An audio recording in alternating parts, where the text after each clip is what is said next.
Now, what strikes me, having thought about ornament for some time, is that ornament is still considered as something which is bad and in some ways objectionable, in spite of things which have happened in the last 20 years, I guess. And as something which is by and large useless, as there is an assumption that it is costly. And there is also a thought that when all things have a commercial value, excess is a source of fascination. And this is actually quite a good example. This is a detail from one of the main rooms in the Garnier Paris Opera, which I think is an extraordinarily interesting building, but a building which still today, amazingly, is out of the spectrum of buildings looked upon by architects as a serious piece of work, while being, in my view, probably the most important building in the 19th century, certainly in Europe. There has been also a great deal of discussion about the famous essay by Lowes, of course, Ornament and Crime, and in fact it's very difficult not to start a presentation on ornament which doesn't refer to that piece. The piece was actually written in 1909. This is more than 100 years ago.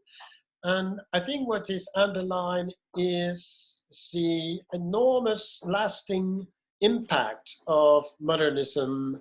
And also, I think what it underlines is a sign that ornament has actually lost its innocence. The idea is that you can have innocence without some kind, without having to worry about the badness of it, is not something which we have as yet reached as a stage.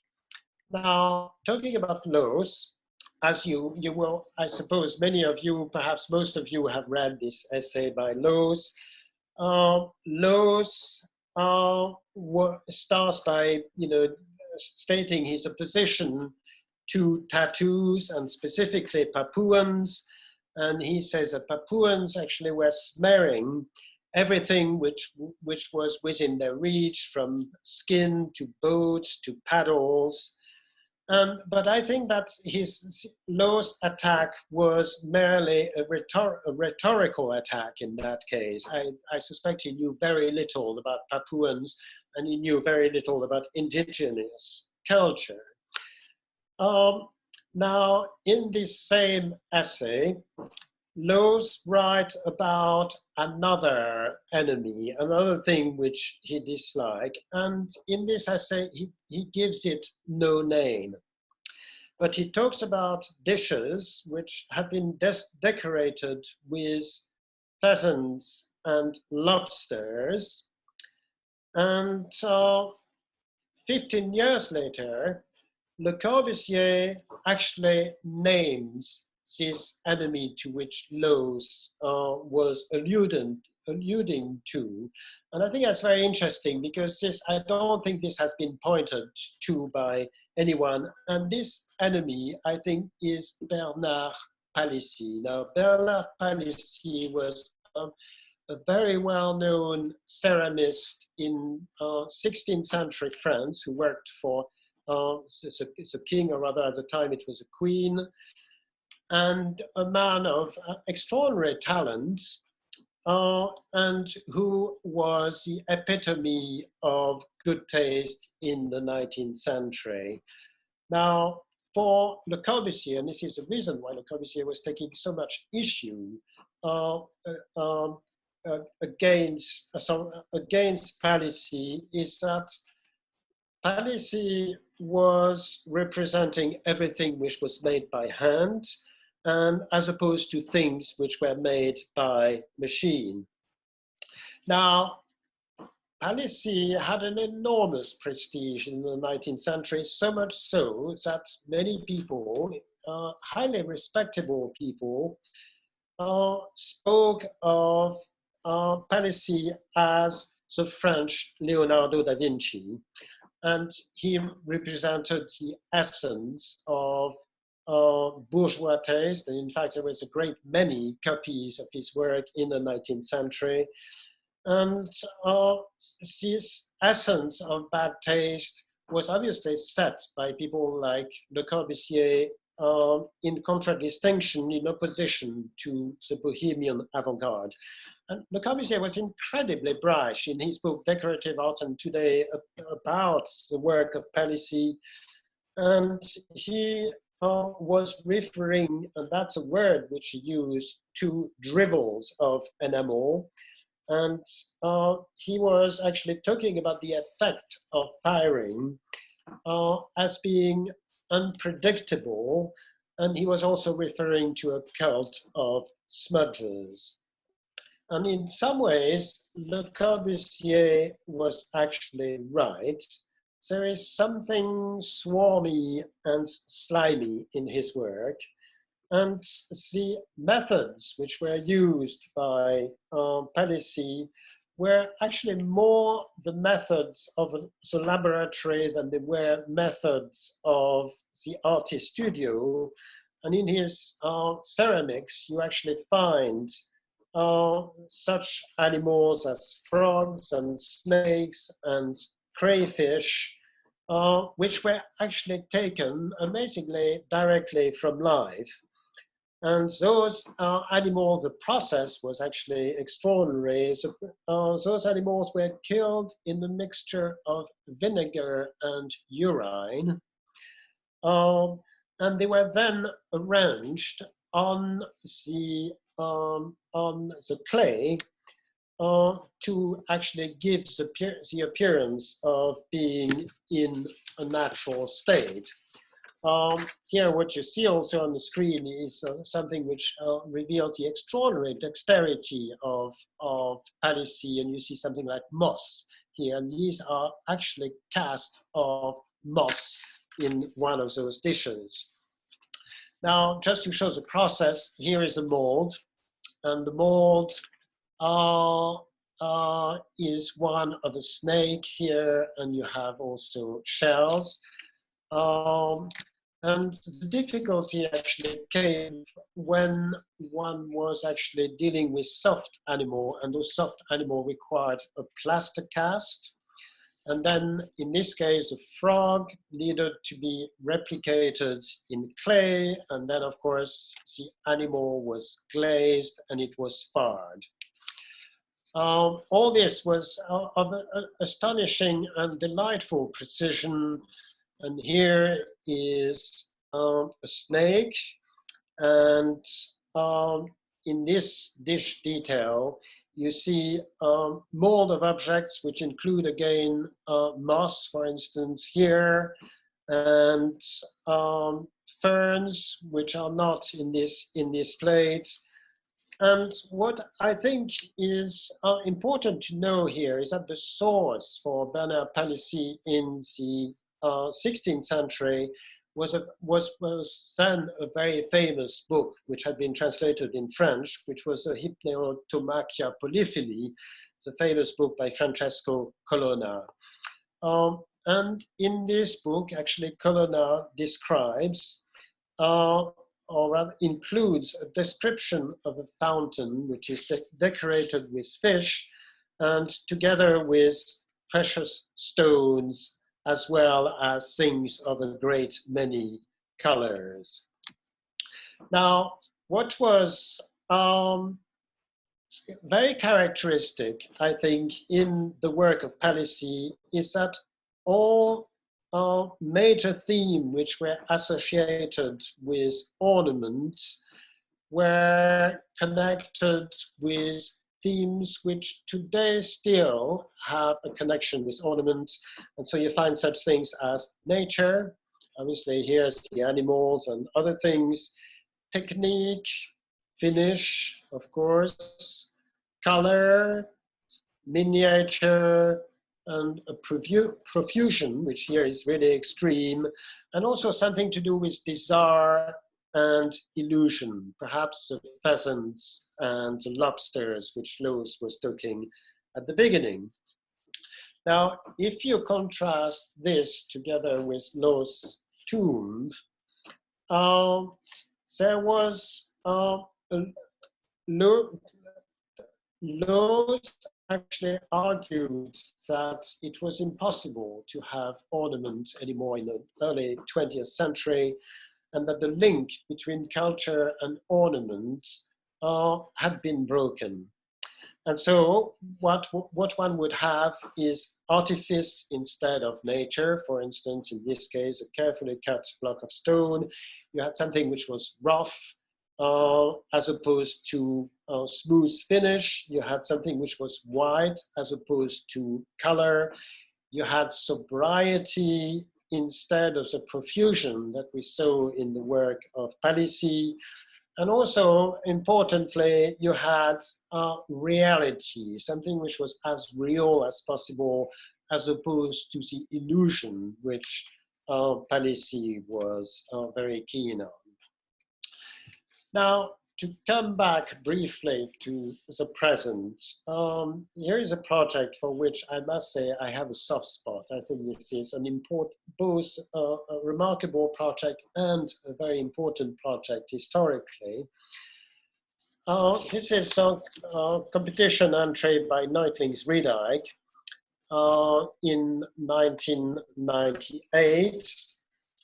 And this project heralded a return of ornament. Obviously, it was not the only one.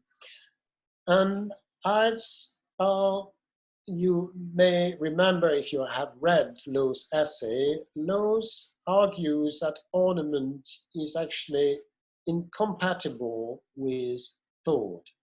The idea of an ornament which is thoughtful is a contradiction in term. And this is in a way confirmed by a quote by Jean Cocteau, which I always liked. And when Cocteau says, Cocteau was of course on the side of modernists, and Cocteau was saying that everything which is not rooted in conviction remains decorative, i.e. there was a difference of nature between, on the one hand, belief, and on the other, decoration. And there was a difference of nature between, on the one hand, intellect, and on the other, the senses.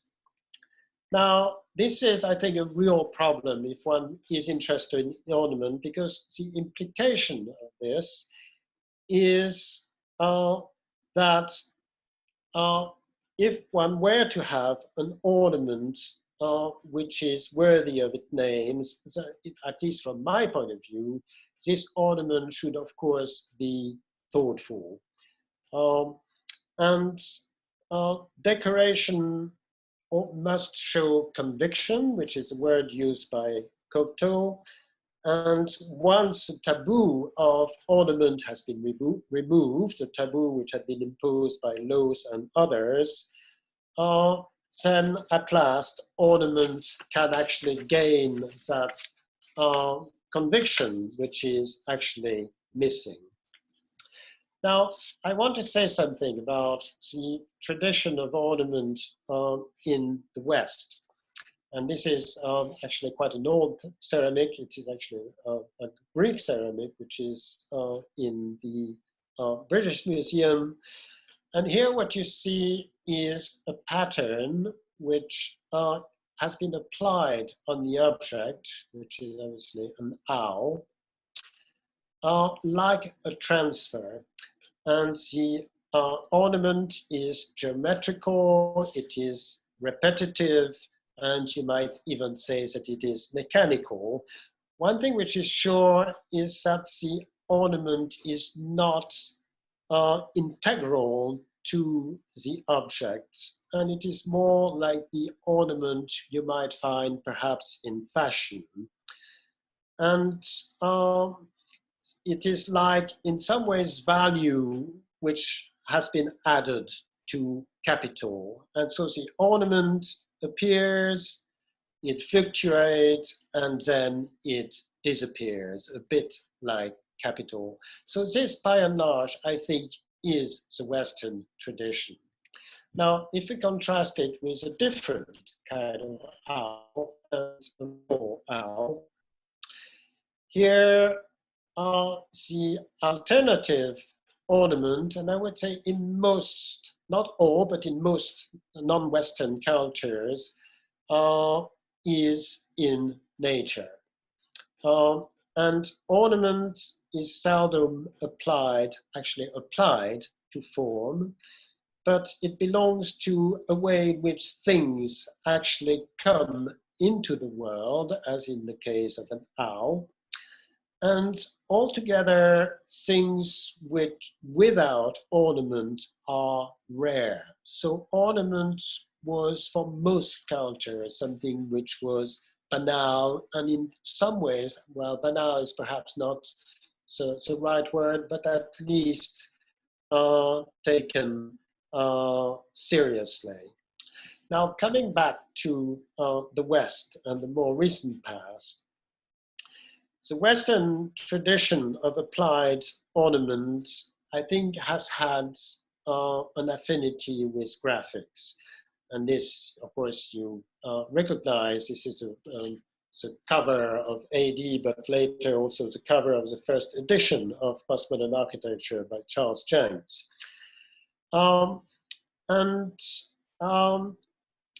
There was, so at that time, in the mid-1970s, an assumption that ornament must contribute meaning, and that dumb things like modern architecture, for instance, from the point of view of postmodernists, now needed to speak to us. And this is also visible in the supermarket designed by Venturi Scott Brown for Best.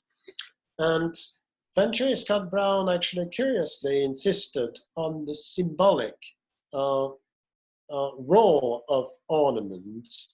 But when one looks at this facade, I think one can only have doubts that the ornament in this case is at all symbolic. And I wonder whether one could say much more about the flowers on this facade than they are just that, flowers.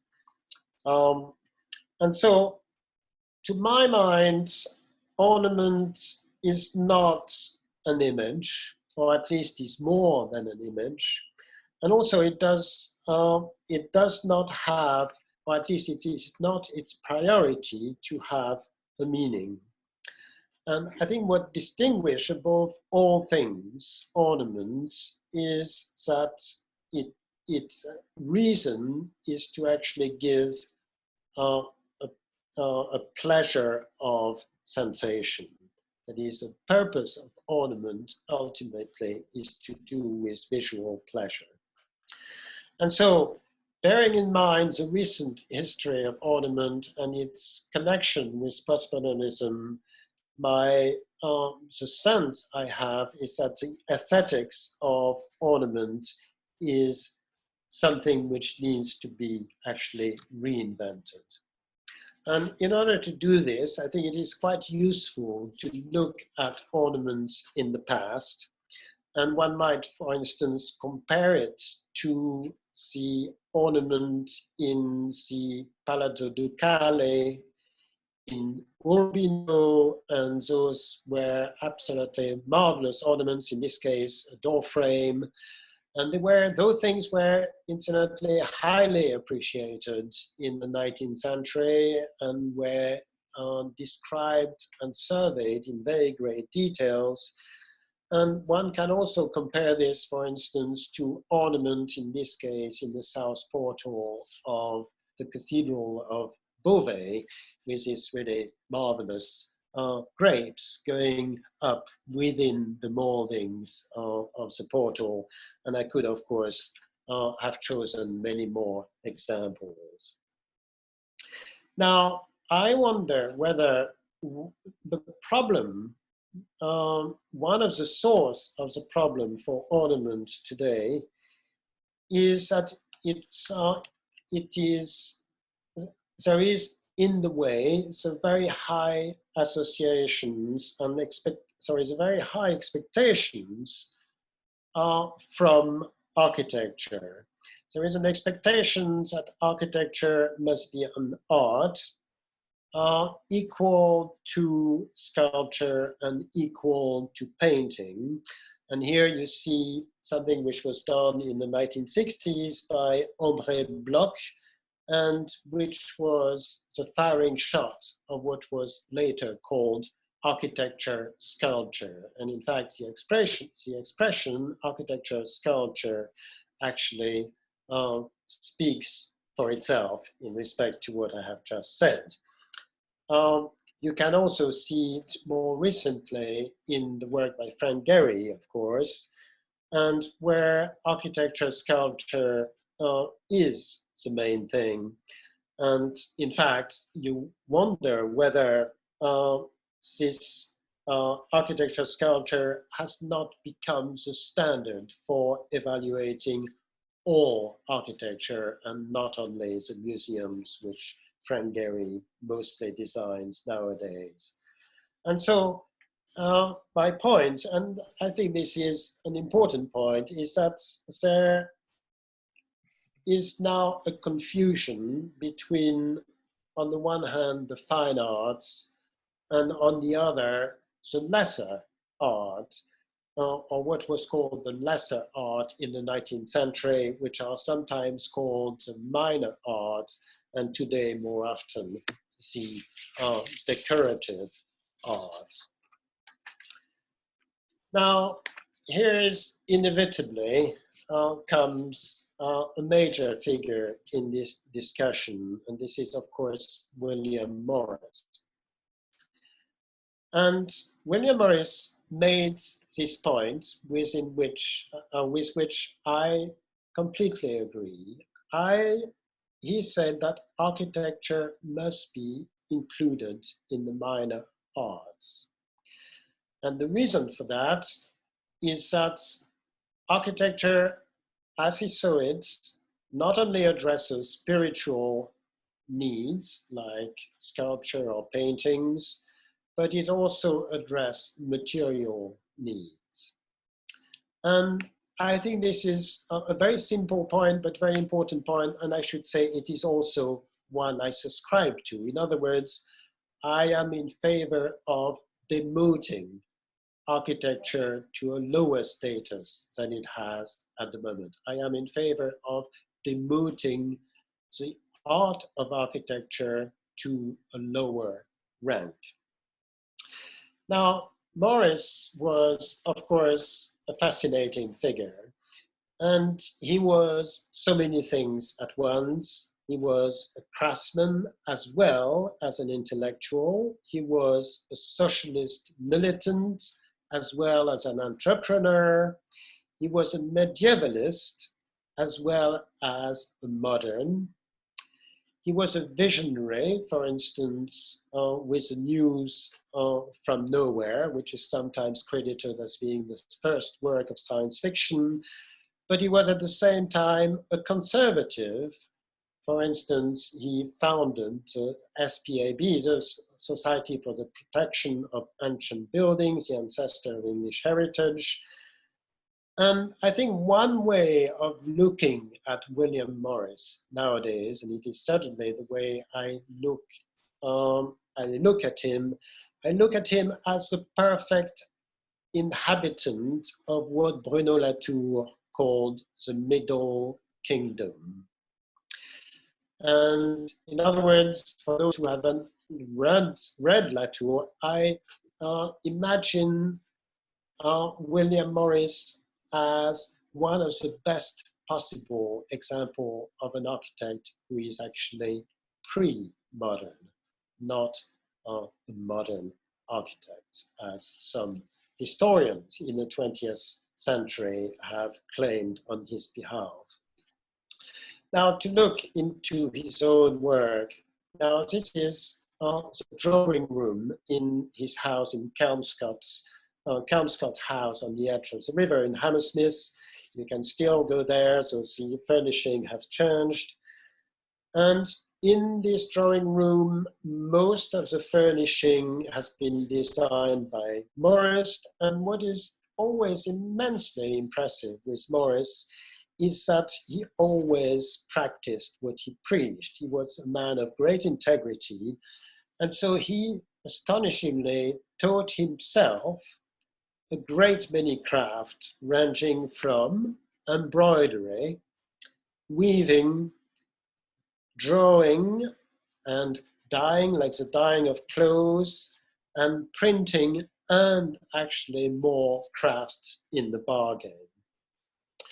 And see, if you look at the fabric here around the room here, this is a fabric which he had recently designed before he and his wife moved to the house.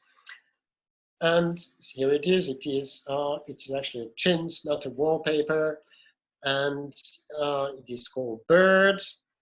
And so the decorative work of William Morris has been called by one, I think, of the most perceptive writer on his work as, I quote, a sort of gardening in design. I like this expression very much, and partly because it seems to me to come very close to the root of it.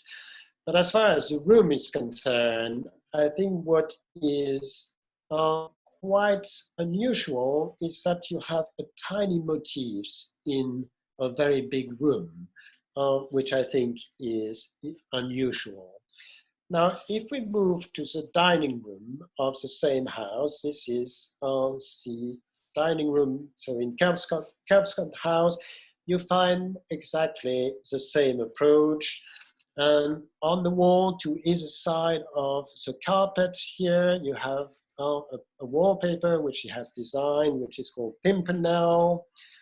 And more interestingly is a very large carpet, which is now occupying a pride of place at the Victoria and Albert Museum, which you see a detail here, is a 17th century carpet, probably from Iran. And for William Morris, and I think that is interesting to know, for William Morris, the carpet design represented the best in pattern design of all the decorative arts that he knew, and he was immensely knowledgeable in that field. This was it. And he actually described the rugs, this, for instance, this particular rug, as inhabited ornament. And it was inhabited because it included both motifs, for instance, flowers and sometimes birds, which added interest when you actually look at an ornament from close, when you are near the ornament. And also it was very skillful in designing patterns. And so the pattern was obviously the element in the ornament which made the ornament register and also be pleasant when you looked at it from a distance. And those two things, the motif and the pattern, work together to actually determine the effect and hopefully the quality of the ornament. Now, the motif and the structure provided the basis for the repetition of the ornaments. And here you see one of the finest drawing for a pattern by William Morris himself. There are not so many, unfortunately, that survive. And I have actually put together a selection of the ornaments, only the ones which have a drawing which goes with it. And what I think is often neglected is that the design of ornaments requires exceptional skill, and I would say a skill which is equal to what we regard as the skill of the architect.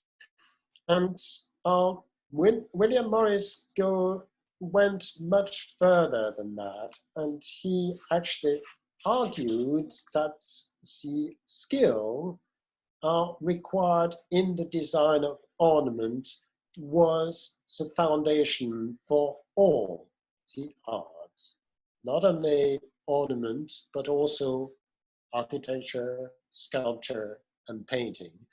I mean, I find this idea extremely interesting, and I think it is an idea which would deserve to actually be looked at again at greater length, and what are actually the implications of this idea.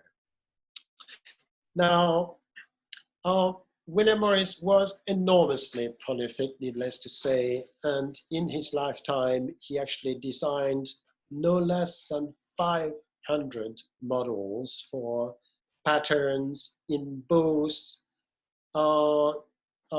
wallpaper, for textile, and for tapestry. He was absolutely relentless, constantly with the drawing in hand. And the printed textile, which you see here on the screen, if you look at this pattern, this is this one here. And it gives you an idea of what is actually required. That is the skill in the transfer of a motif to the actual thing. It is not by any means obvious.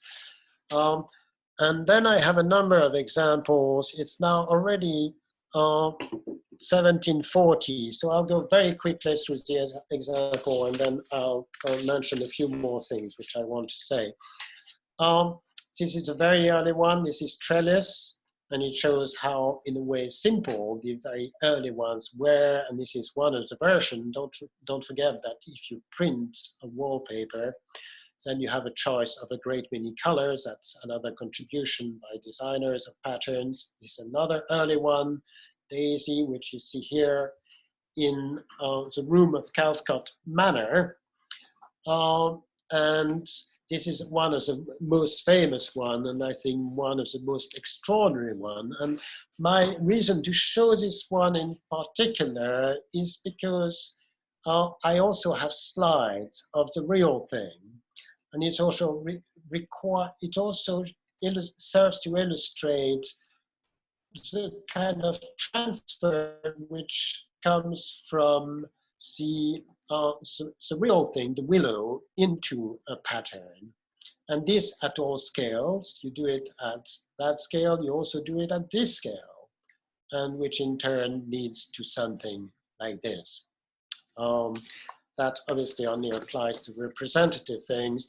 Here's another example of vines, and here some printed things, and then acanthus leaves, and then again the printed things. As time went by, the drawings became more baroque, and this is a so-called jasmine, and there one instance of the printed thing, and then so-called Saint James later in life, and the printed thing again.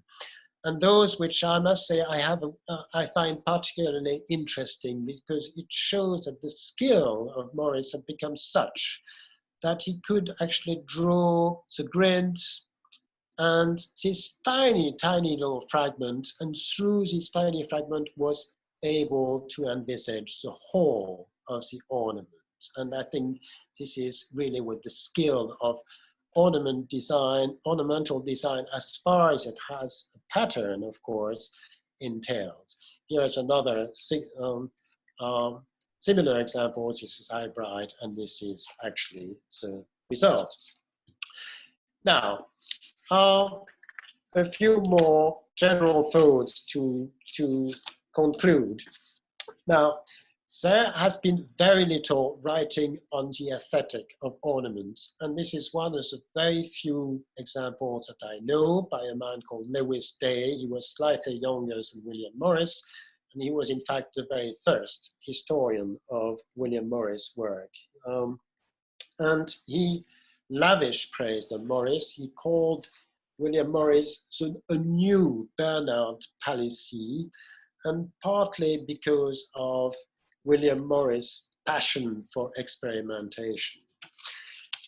Here again is a late example of William Morris design. And I would say, unlike, of course, Bernard Palissy, William Morris used patterns in all his ornaments. And I should say that pattern was to Morris what rhyme is in poetry. And this is seldom known, but William Morris is considered by some people the finest poet of the 19th century, including by some luminaries like José Luis Borges in Argentina. And he had an extraordinary ease in rhyme. He could just spontaneously decline a poem of his invention with rhymes, and I think he had the same skill with ornaments. And again, it is in fact this time Lewis Day who made this point, that the root, I quote, the root of all art,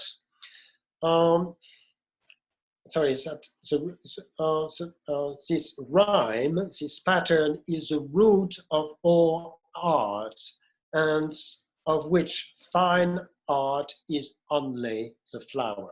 This is a very similar thing to what I was saying before. Now, here is, as many people will recognize, this is a sitting room in the Red House by William Morris. And William Morris believes that the minor arts, in other words, what we call today's decorative arts, were the means to revolutionize the home. And he actually was true to what he said.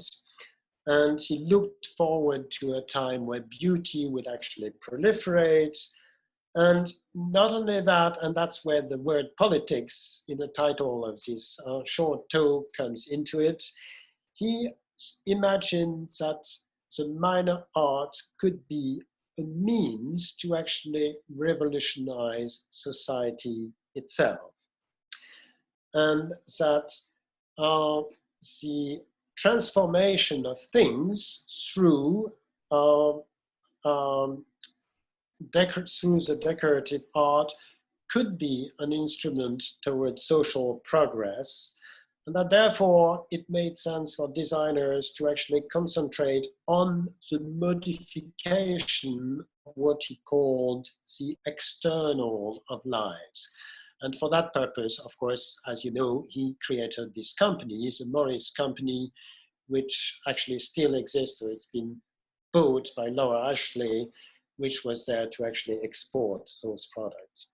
And to actually illustrate that point, which I think to me is extremely important and interesting, this is a painting by a pre-Raphaelite painter called Ford Maddox Brown. It is the very first painting that William Morris actually bought, and it shows a field at night in England somewhere. You have a painter here who is sitting next to some hay and enjoying the view. Now, Morris said that the work of an artist did not entail, and I think, and here I quote, it was not only painting and sculpture and architecture, but it should entail also the shapes and the colors of all household goods. Even, he added, the arrangements of fields and for tillage and pasture. And he also added the management of towns and of our highways. And that is very striking because in the 19th century, there was still this belief that there was no distinction in kind between, on the one hand, the decorative art and what nowadays we consider to be architecture and even planning. Now, to me, there is something which would be worth thinking about in that respect. And so William Morris actually believed very early in life, as soon as he went to the international exhibition in 1851 in the Crystal Palace, that industry and capitalism threaten the existence of art. And that is actually the reason why William Morris joined the socialist movement. This is something which is not actually widely known. And I say this to emphasize this link between decoration and architecture and ultimately politics. And for Morris, everything actually mattered. Dress mattered, buildings mattered, food, manners, all mattered. And the minor arts, here I repeat myself, but were an essential part of the revolution. And as you know, William Morris became at a stage of his life, he became a militant Marxist. And so he was making, in other words, a link between being a militant Marxist and being an artist. Now, you could say, thinking back about Cocteau and the quote I mentioned earlier, Morris actually believed in his ornaments and that they couldn't be ornament without conviction, and they couldn't be ornament without a political commitment of some kind. Now, to come to the present, and I shall use only this slide. Today, there is again an interest in ornaments, and there is again an interest in pattern and fabrication. But the visual rhyme, which Morris talked about, or perhaps by inference, has been replaced by something which is very much to do with mechanical repetition. And my suggestion to you is that we need to, if we are to make high quality ornament, is that we need to rediscover what I would call the reason of ornament. We need to again understand what could be the basis of that conviction, and also we need to understand how ornament fits in the broader scheme of things, perhaps even the broader scheme of things, including politics, as certainly William Morris did. And so to actually illustrate this, I would say that we perhaps need to find what the equivalent to the role which the book by Colonna, the Hypnerotomachia Polyphily, actually played for Bernard Palissy in actually providing him with the impetus and the culture which Adolf Loos was saying was missing, in order to make an ornament which is sophisticated and meaningful to society at large. And in my view, we are as yet nowhere there, but as I said, I am very much in favor of that return to ornament. And I think this is my last slide. Thank you so much, Irénée. That's sensational. Everyone, we're going to take, if you have questions, could you kind of briefly describe them in the chat box at the side, and then I will pick some to pitch to Irénée. But maybe just to kick off, I mean, this challenge you're presenting to to our present culture, Irénée, of this need to rediscover a meaning for a cultural relevance for ornament. Is it not also ultimately a question, as it was for Morris or for Loos, about who actually is making ornament, who in the production of buildings, how are for them, how are craftspeople integrated into that process? All the more recent examples you were showing, obviously, from Venturi to Herzog and Demiron, these aren't craft skills that are at play. We're not looking at building sort of the production of craftspeople whose skills have been liberated in the building process. I mean, I think, of course, it was less of an issue for somebody like Lowes, because Lowes professed not, of course, to do ornament. But it was a question for William Morris, because William Morris, well, first, I mean, the thing to bear in mind is that there had not been a discontinuity in the history of ornament from, let's say, prehistory to the time of William Morris. Ornament had been made as a matter of course, and it was, I think, partly a modern idea, and eventually developed into a theory, that ornament should not have a place in architecture.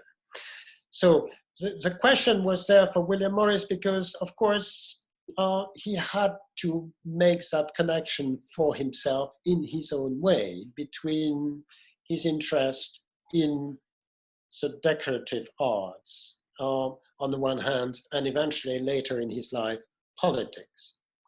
But it is never something, reading his lectures on art, which actually many of them are fabulous pieces of writing, it is never something which has struck me as being for him a problem. I must say, I think today, we haven't found a way that convinced me. I haven't had a discussion as yet with somebody where I felt that ornament corresponded with this architectural designer to something which was truly integral to the art of architecture. And I hope it will come, but we are by no means there yet. And I think there is perhaps a missing reference, a missing culture, in fact, which Adolf Loos spoke about, but something I think to me. So. Irénée, when you showed the image of Loos's own tomb as a very extreme counterpoint in his work to a culture of 19th century ornamentation, but of course, in a sense, in Loos's work, in much of Loos's work, coloured marble becomes almost a surrogate for the function that ornament performs in the architecture of his contemporaries. And he's working at a moment when William Brindley, the great marble importer who brings in all the marble to Westminster Cathedral, is also opening up all the Roman marble quarries across North Africa and in Nubia. And I think the Cipollino marble used on the Loos house is from a quarry that's just been reopened in Nubia for the first time in 1500 years. And one can see that the ornamental qualities of marble in Loos's work are then something that Mies obviously sort of notices and performs in a different way, but I think in something like the Barcelona Pavilion, one sees natural materials being used to perform a similar function of serving as a kind of surrogate for ornament. Would you recognize that sort of the way that ornament has sort of been absorbed into modernism through that sort of handling of materials? Yes, I would. But I think there is a crucial difference, which is that in this case, ornament is found. It is found in nature, and there are, for instance, slices of block of stone, which gives you a particular pattern. I think what we do not have at this stage is a skill and a thoughtfulness, an intellectual thoughtfulness about ornament. And when I say skill, I don't only mean craft. I mean skill at every level. And if people are using, as some people start to do nowadays, computer technology in order to actually design ornament, that is fine. But I think it is this culture of ornament and its place, you know, in the context of architecture and in the context of society at large, for which we have lost so far the intelligence. That is my main concern. Yeah. We have some questions from the audience. I've got, is George Wade there? Hello, George. You're unmuted. No. Then I'm gonna pitch you his question, which is from George. Thank you so much for a wonderful lecture. Can I ask how you interpret Sullivan's view of ornament?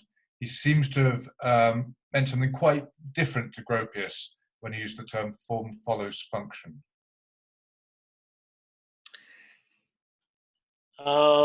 You mean the connection between that statement and his ornament? George, are you there? Oh, sorry, that was the question of George. Yeah. No, we haven't. He's not pitching in further. But yeah, he's asking if you. Hi, can you hear me now? There we have it. Hi, sorry, I was having technical issues. Yeah, sorry, it's a difficult thing to articulate. Just from reading Sullivan's essay on tall buildings, and he uses the term form follows function as well, but he seems to be describing something quite different to what Gropius and the later modernists were using. I was just wondering if you had an opinion on that. I have read the text. I am not an expert on Sullivan. I mean, the text to me points to modernist, and I suspect it was perceived that way by Sullivan. I think Sullivan obviously came from the Beaux-Arts tradition, having trained at the École des Beaux-Arts, correct me if I'm wrong, and also from an arts and craft tradition, possibly in contact, you know, with Frank Lloyd Wright. And so, I mean, he was an intermediate figure, and whereas the discrepancy between functionalism on the one hand and ornaments on the other, or what we might actually think of as a discrepancy between the two, was, I mean, one could argue, claimed by the organic argument, which was later phrased by Frank Lloyd Wright. But personally, I do think that in the work of Sullivan, there is actually a conflict between, on the one hand, this extraordinary, and I should say extraordinarily beautiful pattern by Sullivan and his skills in this department, and on the other, so largely commercial architecture he was involved with. And to me, this make a kind of uneasy but interesting bedfellows. Yeah. I'm going to give the mic to Catherine McNeil.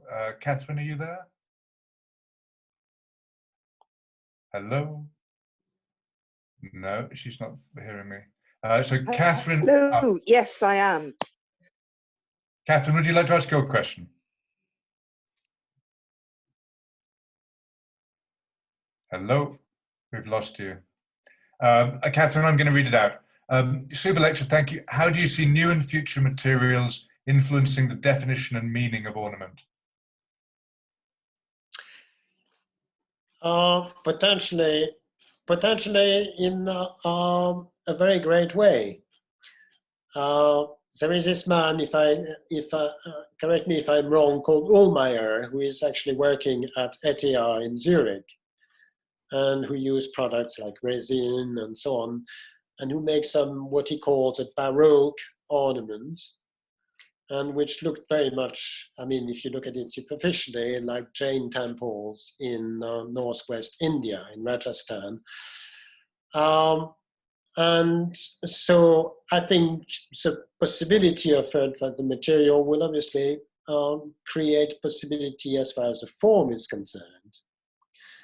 And so the answer to me is yes, but it will not in itself actually provide this intelligence of ornament. In other words, what I'm really looking for is a fully, not necessarily articulated, but what I would regard as a sophisticated intelligence of what ornament is, not simply an experiment with a machine, or for that matter, an experiment with materials. That to me is not the ultimate objective. It is a step towards that objective, but not the ultimate objective. Irénée, okay, first thing, I'm going to unmute everybody so we can have a round of applause for your fantastic talk. I guess. No, you're right. So what's your gross salary?